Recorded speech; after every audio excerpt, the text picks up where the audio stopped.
บ่ให้เว้าตัวเด้อเสือเจ้ารวมทั้งเบิดนี่มีจักโตเสื้อเขานี่รวมทั้งหมดนี่บ่กับบ่ไล่ประมาณ2 3 4 5โตนี่แหละเพราะว่าของเขาให้ของเขาให้แต่บ่เคยได้ซื้อบ่เคยได้นุ่งเสื้อใหม่บางเถื่อก็มีก็พอได้นุ่งแม่ซื้อให้อยู่บ่เลยโตนี่บัดเจ้าหนาวแฮงได้ใส่ล่ะมีแต่นุ่งเสื้อแขนสั้นอ้างมาแล้วเสื้อเบอร์ได้ล่ะจะใส่เสื้อเบอร์ยังมีเสื้อกันหนาวอยู่บ่บ่มีเลยบ่มีจักโตนี่บัดเจ้าหนาวแฮงได้ใส่ล่ะมีแต่นุ่งเสื้อแขนสั้นอ้างมาแล้วเสื้อเลยบ่มีเงินซื้อเลยอีหล่าคือกันบ่ลูกซะอยู่บ่เจ้าคันข่อยซื้อมาให้เจ้าต้องใส่เด้อต้องซะเด้อวีได้มีบ่มีวีแวนมีบ่แวนบ่มี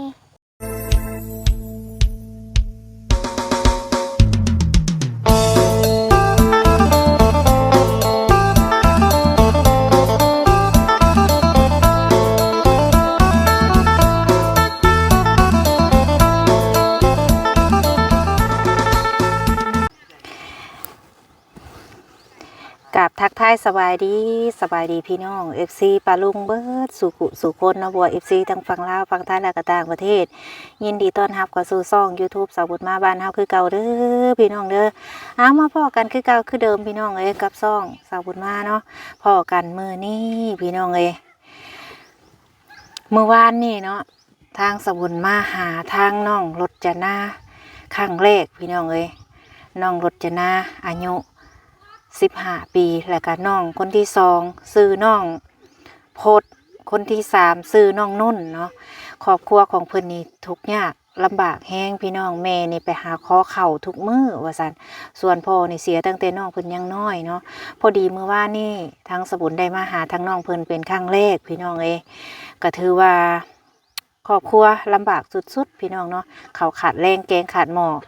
ผ้าห่มเสื้อผ้าอาภรณ์กับขาดเคินพี่น้องเอ้ยยังมีกับซ้ำที่เฮาเห็นนั่นแหละพี่น้องกับบ่ได้ดูแลอีหยังดอกเนาะยามฝนกับบ่มีห่มบนสิส้นผ้าห่มสิห่มกับบ่มีมอนสิมอนกับบ่มีตามที่เห็นเนาะแบบข้าวขาดแรงเกงขาดหมอกว่าแม่นี่ต้องไปทุกมื้อนะพี่น้องเอ้ยเมื่อวานนี่ทางสบุญได้ถ่ายคลิปลงไปทาง YouTube นำแล้วก็ลงทางเพจเนาะอันนี้ก็ขอบคุณทางFC เนาะบอกว่า FC ทั้ง YouTube แล้วก็ทางแฟนเพจเฮาเนาะที่เพิ่นติดตามแล้วก็มีผู้ใจบุญหลากหลายพี่น้องเอ้ยที่เพิ่นทักเข้ามาหาทางสบุญเนาะเพิ่นอยากให้เป็นสะพานบุญให้แล้วก็ทักมาหลายคนอีตนน้องว่าอยู่บ้านใดเมืองใดว่าซั่นเนาะทางสบุญก็เอาพี่น้องบ้านนี้เนาะมาต่อกันอีกคลิปEP 2 EP 3ได้พี่น้องเป็นเทื่อที่3เนาะที่ว่ามาอัปเดตหรือว่ามาทายให้พี่ให้น้องให้ผู้ใจบุญใจเมตตาเพิ่นได้เบิ่งได้ส้มเนาะครอบครัวของน้องรจนานี่แหละมื้อนี้ก็ทางแม่เรามาแต่หาเขียดเนาะนี่มาฮอดเป็นที่เรียบร้อยเด้อมาฮอดเป็นที่เรียบร้อยแล้วไสสิพากันไปไสนี่ไปตักน้ำโอ้สบายดีได้โดยมียังกินยังอีหล่านะลูกมาสบายดีก่อนลูกสบายดีลูกยังสิไปตักน้ำจะตักได้บ่ล่ะตักกูใส่ไอ้นี่หาบ่ได้อยู่ไกลบ่น่ะโอ้เอาแม่เราไปตักน้ำเอาอีหล่าจะมีหยังเฮ็ดบ่อยู่ในเฮือนนี่ลูกเบิ่งเอาไม้นี่เจ้าอันหนึ่งเข่าแล้วโดยบัดนี้เจ้าสิเฮ็ดหยังช่วงแรงๆเนี่ยบัดนี้นอกจากว่าสิล้างถ้วยให้แล้วสิล้างถ้วยให้มันแล้วมีแล้วบ่น้ำค่ะนอกจากถามแม่มาก่อนโอ้โดยถามแม่มาก่อนบ่เฮ็ดกินบ่ข้าวแรงนี่บ่เฮ็ดกินบ่ข้าวตอนแรงนี่ล่ะมีแต่แม่เฮ็ดเจ้าเฮ็ดเป็นอยู่บ่เฮ็ดเป็นเฮ็ดบ่แซ่บนะเฮ็ดเป็นบ่แซ่บโอ้เอาหันหน้าออกมาจบดีอีหล่ะบ่ต้องอายเด้อพี่ยับออกมาพี่เมื่อวานนี่พี่น้องเฮามาใส่บ่ได้ใต้ไฟบ่นี่ล่ะยามแรงสิพ่นคือไปใต้ไฟแน่ใต้ไฟด้วยอีล่ะช่วงแรงๆสิเจ้ามักเฮ็ดหยังในเฮือนนี่ หมักเห็นนี่นึ่งข้าวแล้วหมักล้างถ้วย มาล้างถ้วยเอาลองขึ้นเปิดไฟด้วยอีหล่ะส่วงแรงๆไปนี่เนาะลองขึ้นเปิดไฟเมียนอยู่บ่บ่อยู่บ่นอนนี่ฮะ เมียนแล้วเขาก็ เมียนแล้ว คือกั เบิ่งขึ้นซองมื้อกันเด้อพี่น้องเด้อมื้อวานนี่ เพิ่ เพิ่ น น ก็ บ่ ยังโขกอยู่ นี่ยังโฮกอยู่เพิ่นว่าเอาเมียนก็คือเก่า ต้อง ให้ พับเมียนเลยเฮ้ยใช้เปิดแล้วไฟอืมวันนี้พี่น้องเอ้ยบ่นก็มีแต่ผ้าขาดพี่น้องเอ้ยเก็บกวาดไว้นำเลยอีหลังถึงเกือบมื้ออื่นนี่มีคนมาหาหลายเด้นี่ เมื่อยบ่ฮะเมื่อยบ่ เหมือนอยู่ เมื่อยยังเมื่อยในใดนั่งลงหึให้เจ้าอันเก็บเถื่อเขกคนมาหลายเด้งเถื่อบ่มีแต่ข่อยเด้มา เลย หรือว่าเจ้าบ่อยากให้คนมาหาบ่ อยากให้มาหา อยากให้มาหา เลย อยากให้คนมาหาจะต้องทำความสะอาดได้ลูกเด้อเขกคนมาหลายเลยมันจังบ่อายเพิ่นเฮาใหญ่ละเฮาซอยแม่เพราะว่าแม่เจ้าเราไปก็เมื่อยบัดนี้เด้อเจ้าต้องเก็บต้องกวาดเด้อลูกเด้อนี่เด้อไฟมีดอกเดียวนี่บ่ เลย ใช้หม่องเจ้านอนดีๆสิเบิ่งดู เขานี่มีแต่มึงเขานอนในนี่เอ้า โอ้เจ้านอนนี้ เลย แม่เจ้าเด้ แม่เขานอนในนี่ น้องเด้ น้องก็นอนอยู่นี่ โอ้ เขา กลางคืนนี่อัดอยู่บ่ประตูนี่ อาดเอาผมอาดเอา โอ้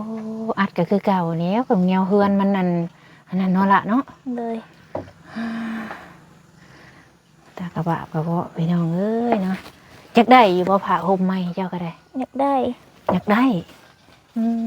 เอาลงมาล่ะลงมาซะลงมาตารางก่อนเนาะลงมาอยากได้ผ้าห่มใหม่ เลย เสื้อใหม่ก็อยากได้อยู่บ่ เลย ถือเกิบลูกถือเกิบอยากได้ผ้าห่มใหม่เสื้อใหม่เด้อพี่น้องเลยเนาะสุดตัวนี้น้องเพิ่นนุ่งได้จักมื้อเลยอีหล่ะ หนึ่งเมื่อวานนี่ นุ่งเมื่อวานนี่ เลย โอ้นุ่งเมื่อวานนี่เพิ่นว่าอยากได้เจ้ามักสีหยังเจ้านุ่งเสื้อนี่เจ้ามักสีใด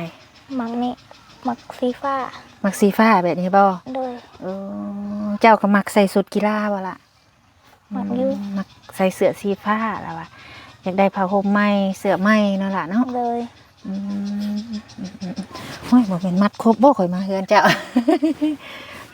ได้อยากได้หยังอีกมีอยู่บ่จ่าเซาหัวนี่ บ่มี บ่มี เลย ข้าเจ้ามีแต่เจ้าสิสะอยู่บ่ เลย ไปยับออกมาอีกจักหน่อยลูกเจ้าบ่ต้องเก่งเด้อแบบวางตัวให้สบายบ่ต้องอายเด้อล่ะเด้อวางตัวสบายเฮาสิหาหม่องนั่งทั้งใดดีเนาะบัดนี้บ่เห็นหู เฮาต้องไปนั่งอยู่ในคอนพุ่นบ่ บ่เห็นที่ตอนแจ้ง บ่เห็นโอ้อันนี้เสาอีหยังนี่เพิ่นตักว่าเตรียมไว้เฮ็ดเฮือนบ่หรือว่าอีหยังนี่ล่ะ บ่เสาไม้เขา ของเขา เลย โอ้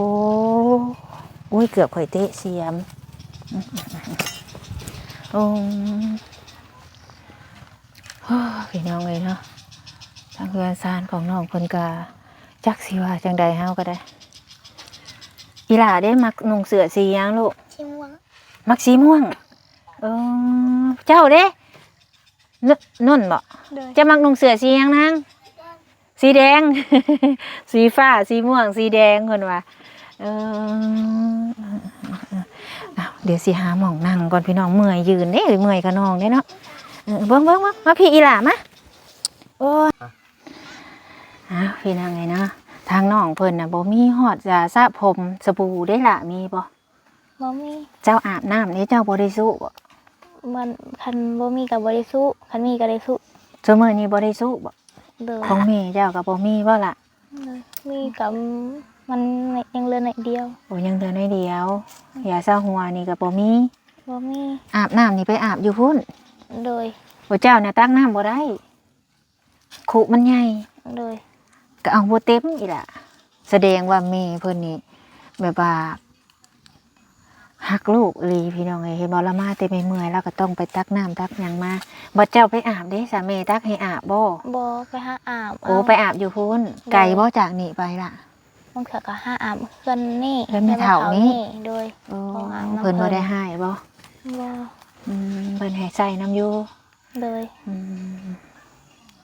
กลางคืนมาเวลาหนาวนี่หนาวแห้งบ่ เลย หนาวแห้งเพิ่นว่า บ่มีผ้าเลยพี่น้องผ้าก็มีแต่ผ้าห่มขาดสาดปูก็คือบ่ได้มีเบิ่งกินนี่บ่ทางพื้นน่ะมีอยู่บ่กินนี่ นี่ อืมแต่ว่าแนวปูนอนนี่บ่มีอืมแต่อีต้นนี้ได้พี่น้องเนาะมื้อนี้ก็จักเฮาสิว่าจังใดพี่น้องเอ้ยก็พอดีพี่น้องเอ้ยเฮามาหาน้องเพิ่นเมื่อวานนี่เนาะมาหาทางน้องเพิ่นนี่ก็มีทางผู้ใหญ่ใจดีเพิ่นนี่สนใจหลายเพิ่นเห็นครอบครัวของเจ้าทุกข์นะอีหล่ะเพิ่นก็เลยดีตนเพิ่นอีตนเจ้าว่าโอ้ยว่าไปหาทางน้องรจนาอีกไงเด้อว่าซั่นน้องเพิ่นน่ะลำบากแฮงว่าซั่นบ้านเพิ่นอยู่ไสเมืองใดเพิ่นว่าเนาะเฮาก็บอกไปแล้วทุกคนน้องเพิ่นว่าอยู่บ้านใดเมืองใดเนาะมีทางผู้ใหญ่หลายคู่หลายคนที่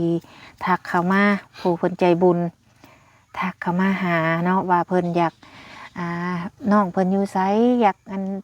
ช่วยจังซั่นจังซี่นี่แหละทุกคนเลยเนาะทางน้องเพิ่นนี่ก็ขาดเคินแห้งดีก็คือข้าวเมต้องเป็นลักไปหาทุกมื้อแล้วก็ผ้าห่มเสื้อผ้าอาภรณ์แบบขาดเคินทุกอย่างเลยนะทุกคนเนาะคือฟืนไฟยังมาเพิ่นใส่น้ำมันเมเท่าเพิ่นแต่ว่าครอบครัวของเรานี่แบบจักสิเว้าจังใดพี่น้องเอ้ยเพิ่นก็คือเฮาเฮ็ดนี่แหละคือเฮาขึ้นไปพาไปเบิ่งเทิงเฮือนเทิงซ่านเพิ่นเนี่ยลองบ่ให้เว้าตัวเด้อเสือเจ้ารวมทั้งเบิดนี่มีจักโต เพื่อเขานี่เราทั้งหมดนี่บ่กับบ่ไล่ประมาณ2 3 4 5โตนี่แหละเพราะว่าของเขาให้ ของเขาให้แต่บ่เคยได้ซื้อบ่เคยได้นุ่งเสื้อใหม่ บางเถื่อก็มีก็พอได้นุ่ง แม่ซื้อให้อยู่บ่ เลย แล้วเพิ่นเอาให้คืออันนี้แม่ซื้อให้อันนี้บ่ค่อยสิได้นุ่งเสื้อแพรใหม่ดอกพี่น้องเอ้ยเบิ่งครอบครัวเพิ่นก็ฮู้เนาะก็เลยว่ามื้อนี้เนาะก็เลยว่ามีทางผู้ใหญ่ใจดีเพิ่นพี่น้องเอ้ยเพิ่นผู้ใหญ่เพิ่นฝากเงินมาแหละเพิ่นสิให้ข่อยซื้อเสื้อผ้ามาให้เจ้าเสื้อผ้าใหม่นี่แหละแต่มื้อนี้ยังบ่ทันได้ซื้อเพราะว่าเพิ่นฝากมาครับแล้วนะ เลย บ่ได้ซื้ออาจเป็นมื้ออื่นเด้อข่อยสิซื้อของมาให้เจ้า เลย แต่บ่ฮู้ว่าสิมีหยังแน่แต่ว่าสิได้หยังแน่ก็ให้ท่าเบิ่งมื้ออื่นมื้อนี้มาแจ้งไว้ก่อน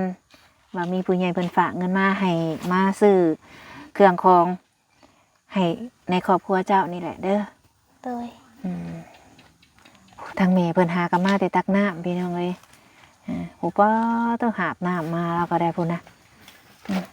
โอ้มาแต่ตักน้ำได้พุ่นนะเจ้าหาบบ่ได้บ่ล่ะน้ำนี่เป็นน้ำโยมบ่ บ่แบบน้ำได้ ไปเปิดเอาเปิดแล้วเปิดใส่คอน้ำเพิ่น เลย โอ้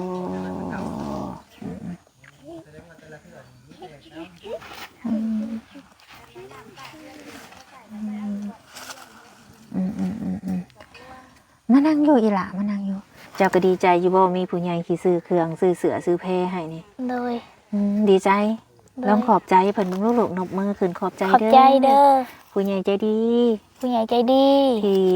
เมตตาสงสารนบได้เลยมือบ่ต้องเอาลงที่เมตตาสงสารลูก ที่เมตตาสงสารลูก ขอบคุณขอบคุณในหลายๆเด้อ ขอบคุณหลายๆเด้อ โดยพี่น้องเดี๋ยวมื้ออื่นคันเฮาซื้อของมาจังสิบอกให้ทางน้องเพิ่นขอบคุณผู้ใหญ่ใจดีเพิ่นว่า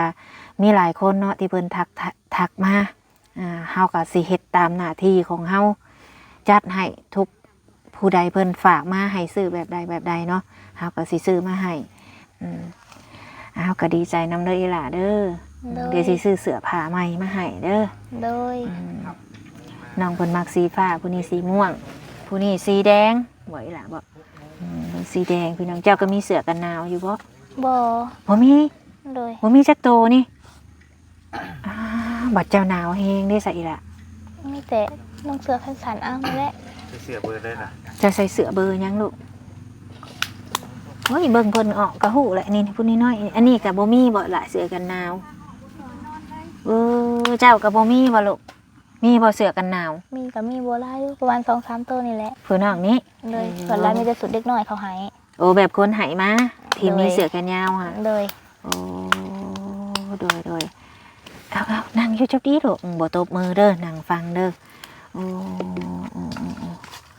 เอามื้ออื่นนี่สิซื้อมาให้เนาะถ้าเบิ่งน้ำกันพี่น้องว่าสิมีหยังแน่แต่สิ่งสำคัญนี่คือเสื้อนี่มีแน่นอนมื้ออื่นเสื้อผ้าเด็กน้อยนี่แบบว่าผู้ใหญ่เพิ่นอีตนบ่มีเสื้อผ้านุ่งเนาะกับสิซื้อแนวเครื่องใช้สระหอกสระหัวนี่แหละมาให้จะใส่ยาสระหัวหยังเจ้าเคยใส่บ่เคยเลย มันก็มีอยู่บางเทื่อก็เคยใส่ แล้วเคยใส่แบบใด แบบใดก็ใส่ แสดงว่าบ่เคยสร้างหัวไปจักอีหล่านี่บ่เว้าโลกบ่ต้องอายบ่ลูกจักเทื่อจักเดือนแล้วเจ้าบ่ได้สร้างหัวนี่ ประมาณ 2-3 เดือนเลยก็มีเงินซื้อ โอ้อะอีหล่าเงยหน้าคือเจ้าดีลูกบ่ก้มนี่ให้เจ้าแนมเบิ่งนี่เด้อมีผู้ใจดีเพิ่นเบิ่งเจ้าอยู่ในนี่แบบเงยหน้าขึ้นบ่แนมก็ได้แต่ว่าให้เงยหน้าขึ้นบ่ได้สร้างหัวนี่เป็น2 เดือนแล้ว เลย บ่มีเงินซื้อ เลย อ๋ออีหล่าคือกันบ่ลูกสระอยู่บ่เจ้าคันข่อยซื้อมาให้เจ้าต้องใส่เด้อต้องสระเด้อวีได้มีบ่ มี วีแวนมีบ่ แหวนบ่มี สระหัวนี่บ่เคยสระ เลย ป้าพี่น้องแม่เจ้าเพิ่นก็ได้สระอยู่บ่สัตว์เจ้าบ่ได้สระสิลูก เราก็บริษัท บ่อยากสิเชื่อพี่น้องเอ้ยบ่ได้สระหัว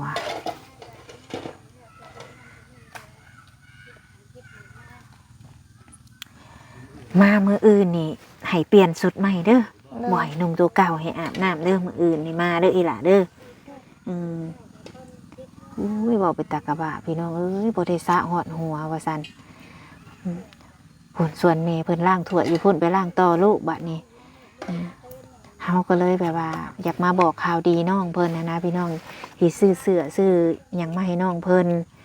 เงินผู้ใหญ่เพิ่นฝากมาแหละเนาะว่ามีภายในกระทะเบิ่งมื้ออื่นทางสมบุญนี่สิถ่ายลงไปแล้วก็แบบแจ้งไปนะว่าของภายในเนาะผู้เพิ่นบ่ประสงค์ออกนามก็มีพี่น้องว่ามีภายในก็ติดตามไปนํกันเนาะมันตอนนี้ก็ถือว่ามีข่าวดีและทุกคนเลยเพิ่นช่วยเป็นเครื่องใช้ของซอยเป็นสำคัญเสื้อผ้าให้เด็กน้อยนุ่งเพราะจังผมแล้วเหนียวบ่อีหล่ะเจ้าคือบ่เกียนออกสรุปเจ้าบ่ได้สระ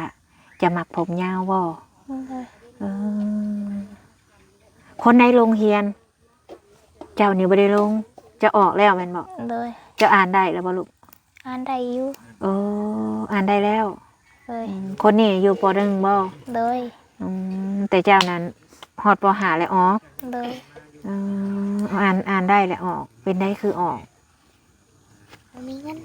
มีเงิน โอ้ เรียน มีเงินไปเรียน เลย เรียนอยู่ในบ้านนี่บ่ เลย ก็เลยฮอดป .5 แล้วแม่ให้ออกสิบ่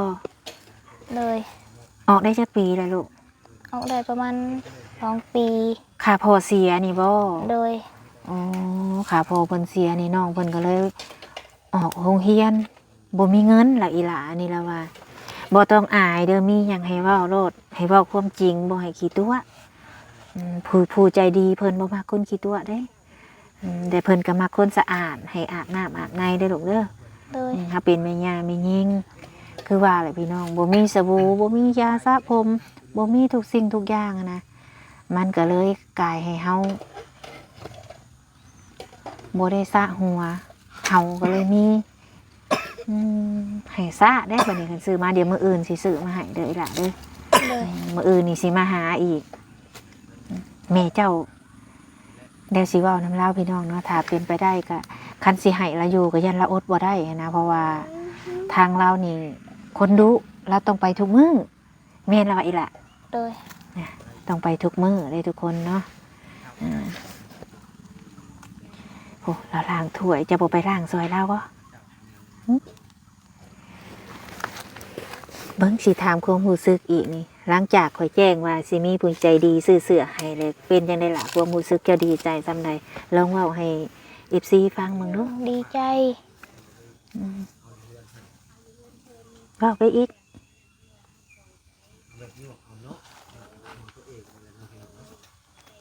แบบเฮาคิดตัวใดได้แล้วเฮาเว้าไปโลดนะ คิดบ่ออกเลย คิดว่าอ้อ เลย แต่ฮู้แต่ว่าดีใจบ่ต้องอายเด้อเวลาแขกคนมาหาเด้อ เลย เออ เพราะว่าทุกคนคันว่าเฮาบ่ทุกข์นี่บ่มีคนมาหาเฮาดอกเพิ่นเมตตาสงสารและมีผู้ใจดีเพิ่นเมตตาเพิ่นสิให้คือที่ข่อยแจ้งออกไปนี่ล่ะเด้อมื้อนี้ก็ซื้อแนวกินมาให้เพิ่นนำแน่พี่น้องมื้ออื่นพุ่นแหละสิมาหาน้องเพิ่นใหม่เนาะให้เพิ่นกินข้าวกินน้ำมื้อแลงนี่ก็ไปเดี๋ยวสิย่างไปหาทางแม่แล้วก่อนจักหน่อยมึงเด้อล่ะเด้อพี่น้องนั่นแหละเบิ่ง